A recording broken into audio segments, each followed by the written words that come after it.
We are live, Miles. It's Friday, the 30th of September. How you doing, buddy? We're back. Another episode of Bits of Crypto for everyone today. Yep, we are ready to rock and roll. So let's get into it, everyone.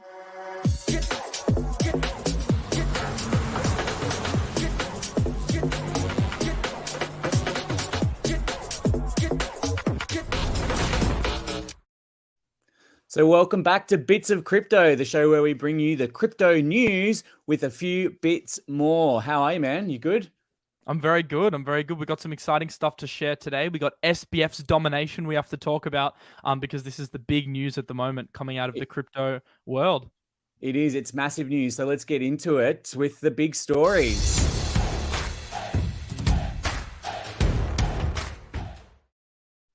So FTX slowly taking over the crypto world. Sam Bankman-Fried is buying everything he can. So they've recently just won the bid to purchase $1.4 billion of Voyager assets. The exchange won the bid from a few other people, which actually all this started about, when was it? September 13th, when apparently what happened was Binance and FTX were trying to bid for the Voyager assets. We were lucky enough to get a look at that auction as things were taking place. So check this out. Get out of here, Renee. What are you gonna pay us? How much? Yeah. What are 115? 115 bucks. It'll be 125. 115. Yeah. 135. Mary. We're gonna 155 here. 145 there. I can get the really. Whoa, things got a bit heated there. They got very, very heated. I know, it's crazy times, isn't it? But as it turns out, FTX actually won. So how about that, Miles? I mean, they won the bid and they're taking over Voyager and all of Voyager's assets. Yeah, so that happened a couple of weeks ago, but then yesterday we also got some more news that possibly wasn't the only acquisition that FTX was going to be making. Yeah, it looks like they're trying to acquire Celsius as well. So it seems to me a little bit like SBF is out there trying to, take over the crypto universe per se. We've got a little bit of footage of him on his first day after taking over Voyager. Let's have a look at that. Now, the power of two restores the one true emperor.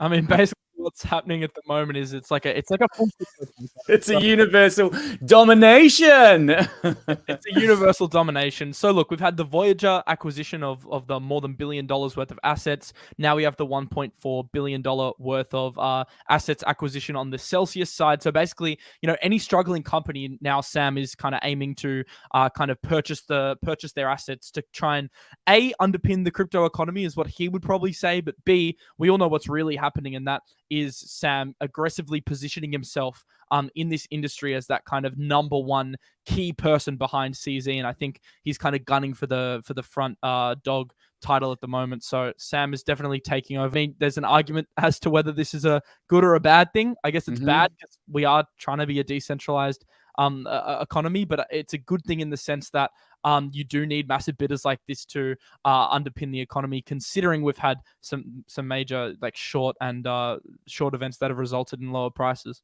And what's your take with Mashinsky resigning on the same day here? I mean, is it coincidental? Is it somehow maybe Sam kind of pushing his weight around and saying, look, if you don't get out, we're not going to make a bid or we're not going to come in. You need to not be involved with the company anymore. I mean, it seems kind of the timing is quite coincidental.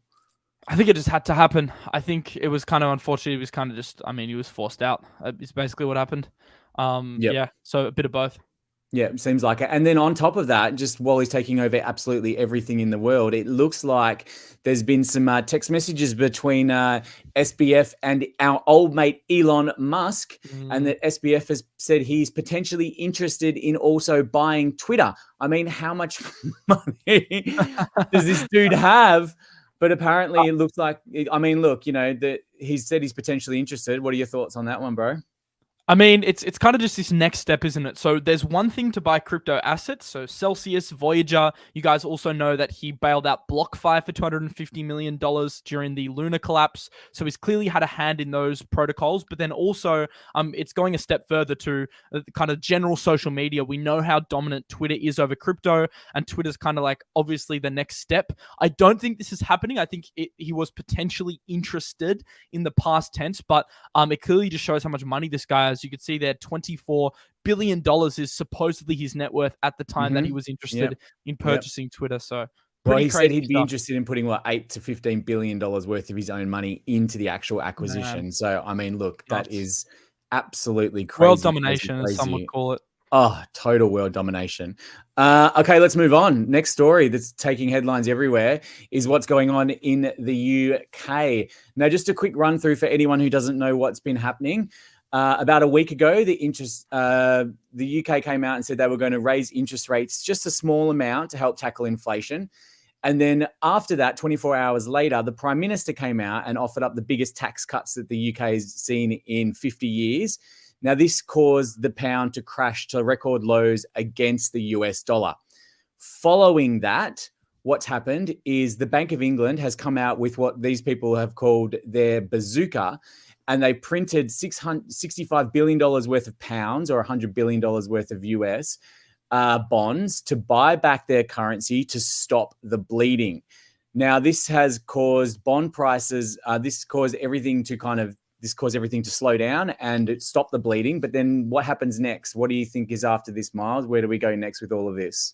Well, so essentially what they had to do was, I mean, they didn't have a choice. It's not a great decision to make. So what they're trying to do is they're trying to fight inflation, hence why they rose rates. But now they're in a situation where the economy is so weak in dollar terms versus the US dollar that in order to stop the pound bleeding, their only choice is to print more money and implement a form of quantitative easing, which we usually see during times of economic negativity in the form of buying back bonds. So this is essentially their backstop, their way of propping up the economy, but it comes at a cost because you're printing more money and in an environment that has essentially been created by printing money in the first place. So it's a very awkward situation. And we saw as a response to that, that the dollar index actually started dropping. So the US dollar been going up steadily. We have peaked up here.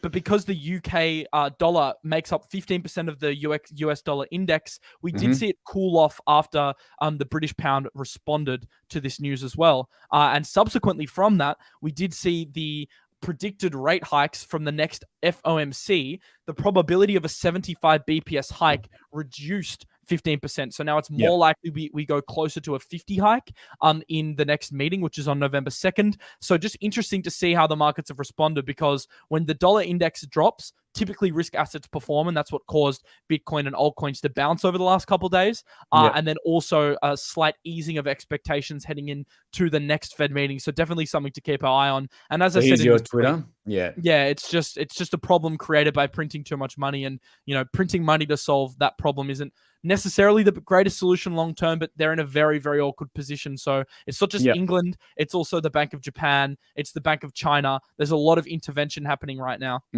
Yeah, and then here we go. Here we've got the Bitcoin price against different currencies based off the back of everything that's been going on. There's a lot of talk about Bitcoin potentially surging after this as demand rises, as a way to get away from the currency. Apparently, we've seen more money heading in from British pounds into Bitcoin listed on major exchanges over the past few weeks or over the past few days than we've seen ever before, which comes back to this chart down here, which is the Bitcoin price versus the different currencies. And actually, Bitcoin is performing really, really well against the other currencies, it seems. Yeah, it's kind of a bit of a narrative shift. So we're seeing, and now this could be something that plays out over the long term, but we are seeing Bitcoin maybe starting to be viewed as a safe haven asset. Now, this is maybe something that plays out over a longer period of time, but we can see that while currencies are devaluing, you only really have one place to run if you're a faltering economy. You can go into the US dollar, which is already pumped, so that's not that advantageous. You can go into gold. That's another option, or silver or a commodity, or you can go into an asset like Bitcoin as a store of value safe haven. And although I don't think this is setting up the trend right now, it's maybe an inkling of a future narrative to come. And I definitely think these last few weeks have really just emphasized how important Bitcoin could could be to our global economy. So it's made me more bullish on Bitcoin's fundamentals than ever, to be completely honest. But I wouldn't necessarily take this graph as the be all and end all. It's just, it's cool to see a little bit of a shift happening from pounds into something that's considered a hard asset like Bitcoin. Well, we do, luckily enough for us, we do have a little bit of advice from our local expert. I'm just going to bring him on and see what he has to say about all the crisis that's going on in the UK. I know how we can fix the currency crisis. We should sell more lunk and print more oost, and then use the oost to buy more currency. Yeehaw! Donut, donut, donut. I've still got your money. Woo! Well, homeboy Donut there is offering some good advice. I think Donut will be coming back with a few little bits of good advice on the way through. He knows all about printing money. That's for sure. He does. And then over to you, mate. This one's for our sponsor. Yeah, so I just wanted to thank Block Wallet for actually sponsoring the channel at the moment and sponsoring the show. They're essentially a wallet just like a MetaMask wallet, but to be honest, I actually prefer the UI of Block Wallet. I've been using it for the past few weeks, and it's a very cool wallet to use. So I wouldn't lie to you guys. I actually have replaced Block Wallet for a lot of my transactions under my MetaMask wallet, just because you can do swaps directly on the wallet, but the UI is just very nice. So I do really like it. So if you are looking for a new crypto wallet, link in the description. I recommend using Block Wallet. Nice. Okay, onwards and upwards.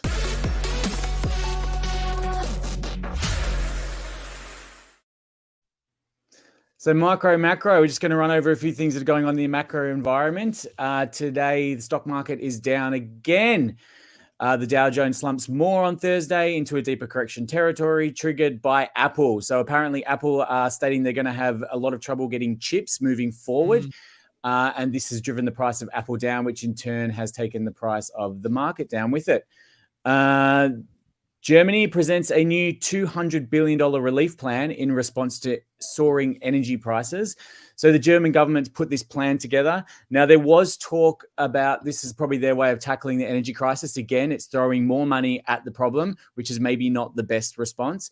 But there was talk of a gas cap that they were going to implement early on. And that would have been a bit of a shame because we would have had a lot of cold Germans if that was the case. So luckily, hopefully this relief plan will reinstate the gas and not put a freeze on anything. And we'll have some warm Germans throughout winter time. On to Italy, where it seems that the industrial producer prices in Italy have risen 40 to 50%. Wow. This is crazy. So the cost accelerated in the domestic market, 50% versus 45.9% in July, while it's actually slowed a little bit in the foreign markets. So as a response to this, the Italian government has come forward and suggested that they start serving pizzas in halves. Wow, that's one way to tackle inflation. It is. And just on the back of that, we've had a word from a few Italians about what they think about half a pizza. This pizza is going into the trash.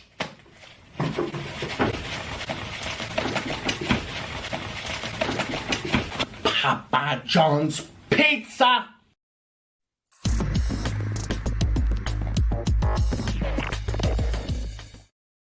Moving on from Papa John into the market. Fear and greed index is still at 21. It's been there, feels like it's been there forever at the moment. It's kind of been hovering around this price. We've got the Bitcoin price today sitting at the moment at 19,392 after a push up, then a push back down, then a push back up. Basically, it's going absolutely nowhere.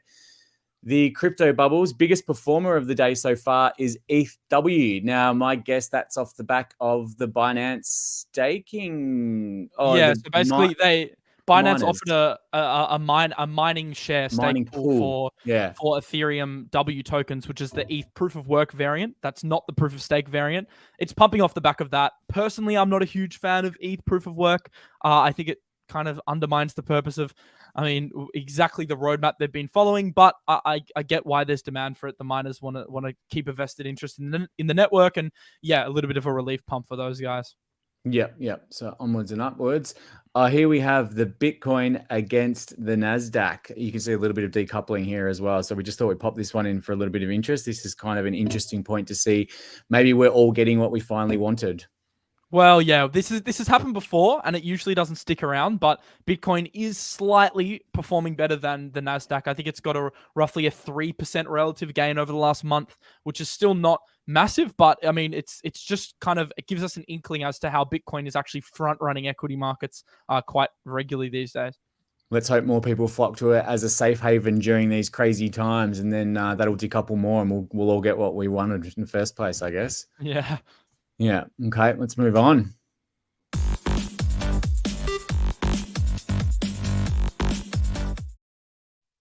Quick fire, Miles. If I said to you, you have $4.5 million, would you A, buy a Bugatti? Maybe. B, buy yourself a nice yacht? Zhusu looks nice. C, buy yourself a castle in Scotland. Now, I just want everyone to know this is $4.5 million for sale right now, or a beautiful penthouse apartment in the boroughs of New York. Wow, nice. Or a fucking CryptoPunk. Oops, I swore. Sorry. Or this guy. Can't believe it. 4.5 million. 294 has just sold for 3,300 ETH. Who said NFTs were dead? People were saying NFTs were dead. Look at that. 4.5 million. You could have a yacht. You could have a house. You could have a Bugatti. You've got a punk. You got a JPEG. I reckon I'd take personally. Hang on. What would you take? I'd probably take this. No, I'd take this guy. I reckon I'd be the boatman for sure. I would be the boatman. He's going to be jealous of that yacht after his plans got cancelled. Yeah, it's pretty crazy that this is, it's been the first sale in a while, I think, but it's massive volume back for CryptoPunks, and it's kind of looking good for NFTs. On the NFT topic, we've had a massive pump from the Eternity chain. It was up almost 120% yesterday. It's pulled back a little bit today, but this is again off the back of NFTs leading into the World Cup with their NFT specialty World Cup chain. So that's interesting to see as well.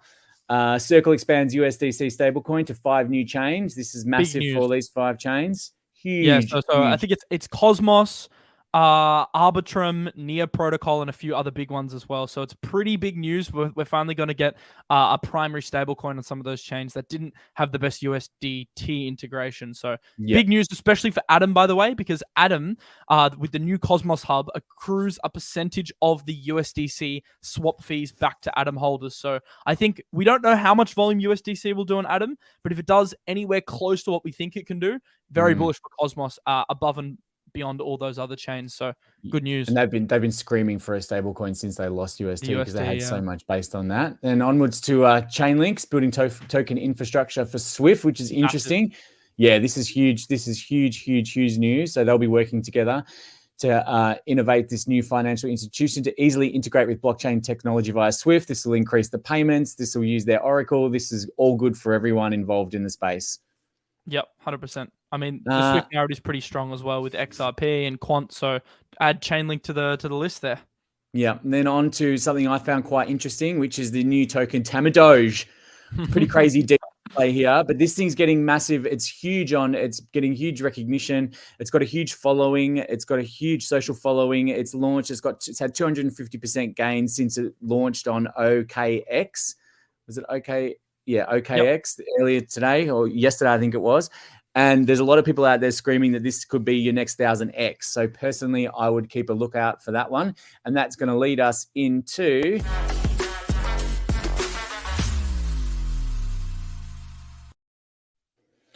so off the back of that, for me, my play of today is going to be taking a look at Tamadoge. I am going to be having a little bit of a look into this token today, just checking things out.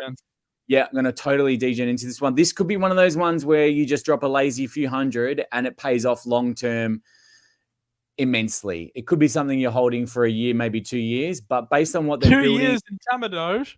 Based on what they're building and the following they've got, I'm liking it. I'm liking where it's going. It's already pumped. Yeah. Just saying, this is what I'm looking at. Everyone else has got their own thing. Do DYOR, get in there, have a look around, see what you think, do your own research. But this is my play today. What about you? My play of the day is starting to look into October. So Bitcoin historically in October performs quite well. Last October, it went up, I think, on average over the last few years, 22%. So going into midterms in November, my opinion, unlikely that the Democrats will crash the market in the weeks leading up. Could happen. Don't have a crystal ball, but unlikely. I do think that, we got to start looking for altcoins that could break out in October. I did a list over on Crypto Banter earlier today, but just a sneak peek into that list. A couple of them is Chiliz and Algo heading into the World Cup. I also think Chainlink and Atom off the back of these news cycles could be strong performers as well. So if we do get a breakout from Bitcoin and you are funneling profits into alts, or you want to have a little play on the alts for October, those are the altcoins I would keep my eye on. Nice. Well, that's us. Nice, quick, short, sharp, to the point. There we go. What should the people do? What should the people do? The people should like your channel. They should subscribe. They should give us a massive thumbs up. They should share the video. And don't forget Block Wallet. They're awesome. Have a dance to our sick tunes and come back every Tuesday and Friday and watch the show, I reckon. Thanks, bro. It's been a pleasure. Peace out. See you soon. Bye.